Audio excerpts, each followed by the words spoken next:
నమస్కారం. నా పేరు డాక్టర్ వసంత్ కుమార్.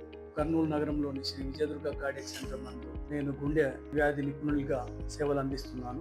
సౌత్ ఏషియాలో చాలా చిన్న వయసులోనే ఈ షుగర్ రావటం మొదలవుతా ఉంది. దీనికి ముఖ్య కారణం ఆహారపు అలవాట్లో మార్పు రావటం, ఎక్కువగా కార్బోహైడ్రేట్స్ తినటం, శారీరక శ్రమ తగ్గిపోవటం, స్ట్రెస్ ఎక్కువ అవటము, జంక్ ఫుడ్ ఎక్కువగా తినటము. వీటన్నిటి వల్ల మనలో ముందుగా మెటబాలిక్ సిండ్రోమ్ అన్న ఒక లక్షణం మొదలయ్యి అది స్లోగా బీపీ, షుగరు, హార్ట్ అటాక్, ఉపకాయము, హై కొలెస్ట్రాల్, హై ట్రైగ్లిసరైడ్స్ ఇవన్నీ రావటం జరుగుతుంది. సో షుగర్ ఉన్న వాళ్ళలో కొన్నిసార్లు ఛాతిలో బాధ, నొప్పి, బరువు, మంట, ఆయాసం ఇవేవీ లేకుండా చెమట్లు పట్టడం, ఆ చెమట్లు పట్టినప్పుడు దాన్ని షుగర్ తక్కువయ్యో ఎక్కువయ్యో వచ్చింది అనుకోవటం, నొప్పి ఉండకుండా, బాధ ఉండకుండా కేవలం ఆయాసంగా ఉండి చెమట్లు పట్టడం, చెప్పలేని బాధ అని చెప్తుంటారు ఒక్కోసారి షుగర్ ఉన్న వాళ్ళు. అందుకే సైలెంట్ అటాక్స్ అన్నది లేదా వేరీడ్ ప్రజెంటేషన్ అన్నది షుగర్ జబ్బు ఉన్న వాళ్ళలో మనం గమనిస్తూ ఉంటాం. మనము హార్ట్ అటాక్ లక్షణాలు గమనిస్తే షుగరు